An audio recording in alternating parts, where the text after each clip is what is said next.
నమ శివాయ నమ. ఓం దుర్గాదేవాయ నమ. ఓం శ్రీ మాత్రే నమ. జై కొండదేవతాయ నమ. ప్రజలందరికీ నమస్కారము. 2026 మే నెల. ఈ మే నెలలో రాశి ఫలితాలు 12 రాశులకి స్థితిగతులు ఎలా ఉన్నాయి, వాళ్ళ యోగ నక్షత్రం ఎంతవరకు వచ్చింది, మరి వాళ్ళ జాతక ప్రభావం ఎలా నడుస్తుంది, మరి ఈ నెల నుంచి వాళ్ళకి ఎప్పటి నుంచి ఎప్పుడు దిశ తిరిగే మార్గాలు ఎప్పుడు వస్తున్నాయి, వాళ్ళ స్థితిగతులు ఏమిటి, వాళ్ళ నామ నక్షత్రం ఏమిటి, వాళ్ళ యోగ ప్రాప్తి ఏమిటి అనేది ఇప్పుడు మనం చెప్పబోతున్నాం. దేనికైనా మనసుగణంగా కొన్ని సమస్యలు వస్తుంటాయి. ఆ సమస్యల్ని మనం ముందే తెలుసుకొని మన జాగ్రత్త పడటమే చాలా గొప్పతనం. వర్షం వస్తుందా అంటే మనం గొడుగు ఎందుకు పెట్టుకుంటాం? జాగ్రత్త. అదే విధంగా ఈ రాశుల్లో 12 రాశుల్లో ఉండవలసిన వాళ్ళకి ఏ టైం నుంచి ఏ టైం వరకు వాళ్ళకి వాళ్ళ నక్షత్రాలను బట్టి, వాళ్ళ యోగాన్ని బట్టి వాళ్ళు ఏమేమి సమస్యలు ఎదురవుతున్నాయనేది మనం ముందు తెలుసుకోవాల్సింది. మరి ఈ జ్యోతిష్యం అంటే ఒక చిన్న చీకటిలో ఒక వెలుతురు.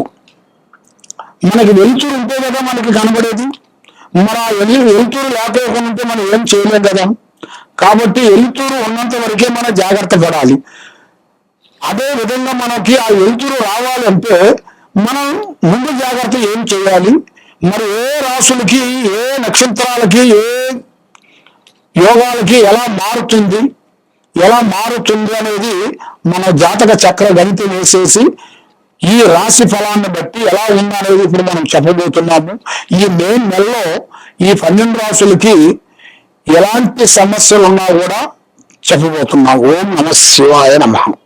మే నెల 2026 ధనుసు రాశి ఫలితాలు. ఈ ధనుసు రాశిలో ఉండవలసిన వాళ్ళకి అదృష్ట బలము, జీవిత బలము, యోగ బలము, నక్షత్ర బలము. మరి చిన్న వయసు నుంచి వీళ్ళు చాలా వరకు కష్టపడుకుంటూ ఏ పనైనా కూడా అవలీలగా వీళ్ళు చేసుకుంటూ వెళ్తుంటారు. కానీ వీళ్ళ మాట విధానము రామబాణం మాదిరిగా ఉంటుంది. అంటే వీళ్ళు ఎక్కువగా మాట్లాడరు. ఆలోచించి ఒక మాట మాట్లాడారనుకోండి, అది కరెక్ట్ కూర్చుంటది.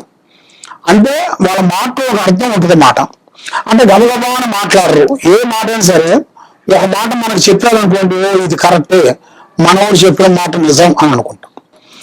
మరి ఈ ధనుసు రాశిలో ఉండవలసిన వాళ్ళకి స్త్రీ నుంచి కొన్ని ఇబ్బందులు కనబడుతున్నాయి.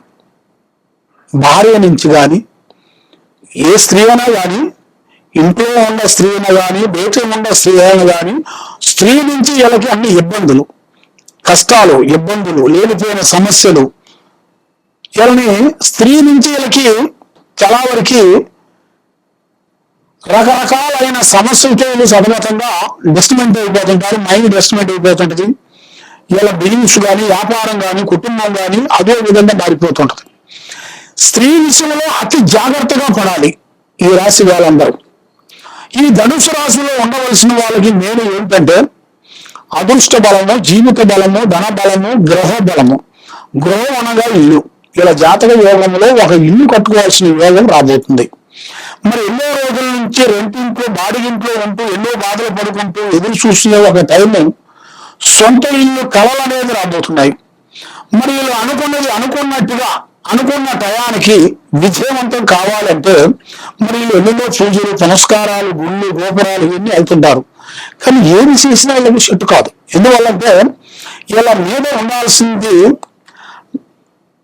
కాలసర్ప దోషం ఎక్కువగా కనబడుతుంది. కాలసర్ప దోషం వలన వీళ్ళ కుటుంబంలో ఒకరికి ఒక అండర్స్టాండింగ్ ఉండదు, మనశ్శాంతి ఉండదు. భార్య భర్తల మధ్యలో గొడవలు, అన్నదమ్ముల మధ్యలో గొడవలు, స్థిరాస్తుల నుంచి కొన్ని ఇబ్బందులు, మనకు రావాల్సిన ఆస్తి మనకు రాకోకుండా ఉండటం, మనకు రావాల్సిన భూమిని మనకు దక్కనిపోకుండా చేయటం, మన పక్కనే ఉంటూ మనల్ని లేనిపోయిన ఎండిపోటు ముడుస్తుంటారు. ఆ విధంగా కొన్ని సమస్యలతో చాలా మంది సతమతం అయిపోతుంటారు. మరి ఇలాగ సతమతం అయ్యే వాళ్ళందరికీ ఒక మంచి అవకాశం వాళ్ళు తెలుసుకోవాలనుకుంటే కొన్ని జాగ్రత్తలు పాటించాలి. అన్ని కావాలంటే మనకు దక్కవు, కొన్ని కావాలంటే కొన్ని వదిలేయాలి. అన్ని కావాలంటే మనకి ఏది కాదు. కాబట్టి ఈ ధనుసు రాశిలో ఉండవలసిన వాళ్ళకి కొన్ని అద్భుతమైన విజయాలు రాబోతున్నాయి. ఈ నెల 15వ తారీఖు నుంచి కొన్ని అద్భుతమైన విధానాలు కొన్ని ముందుకు రాబోతున్నాయి.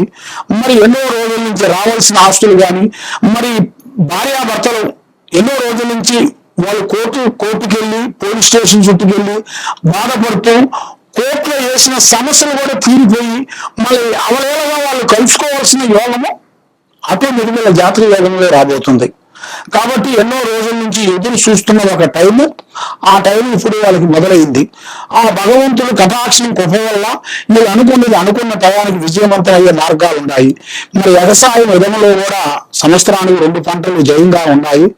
రాజకీయంలో అభివృద్ధి, సినీ ఫీల్డ్ కానీ, రాజకీయంలో కానీ, తర్వాత యూట్యూబ్ రంగంలో కానీ, సినీ ఫీల్డ్లో కానీ అతి పెద్దగా అభివృద్ధిగా చెందాల్సిన యోగం కూడా అది దగ్గరలోనే వచ్చింది. కాబట్టి వీళ్ళు చేయాల్సిన పూజా బలం జయ శ్రీరామ్, రాముణ్ణి పూజించాలి.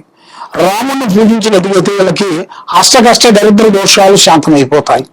మరి ఎక్కడెక్కడో వెళ్ళి జ్యోతిష్యం చెప్పించుకొని బాధపడుతూ ఉన్నారా? తప్పకుండా మా దగ్గరికి వచ్చినట్టుగైతే మీ మొహలక్ష్మిని చూసి మీకున్న సమస్యను బట్టి మేము ఏ వస్తువు ఇవ్వాలో, ఏ వస్తువు పూజా బలం చేసి ఇవ్వాలనేది మేము చూసి చెప్పగలుగుతాం. సర్వే జనా సుఖినో భవంతు. ఓం నమః శివాయ నమః. శ్రీ సమ్మక్క సారలమ్మ మహాశక్తిపీఠం.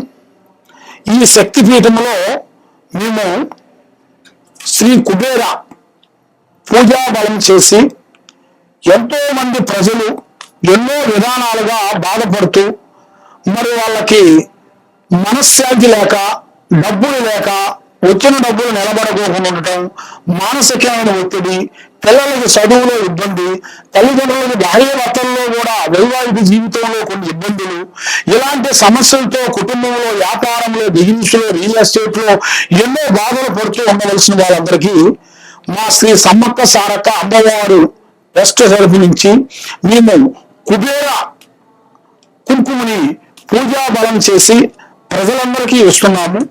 దాంతో పాటు అక్షంతలు, మంత్రించిన అక్షంతలు మేము ఎలాంటి ఇబ్బందుల్లో ఉండవలసిన వాళ్ళకి, డబ్బు లేని వాళ్ళకి, మనశ్శాంతి లేని వాళ్ళకి వీళ్ళందరికీ మేము పూజా బలం చేసి కుబేర కుంకుమ అక్షంతలు పూజా బలం చేసి మీకు మేము ఫ్రీగా ఇవ్వగలుగుతాము.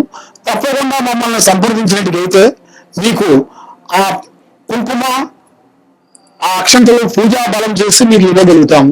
మరి దూరంలో ఉండవలసిన వాళ్ళు మాకు ఒకసారి ఫోన్ కాల్ ద్వారా ఫోన్ చేస్తే మేము కొరియర్ ద్వారా కూడా మేము పంపించగలుగుతాము. కాబట్టి మీకు ఏ సమస్య ఉన్నా మాకు చెప్పగలుగుతారు. చెప్పండి. ఓం నమః శివాయ.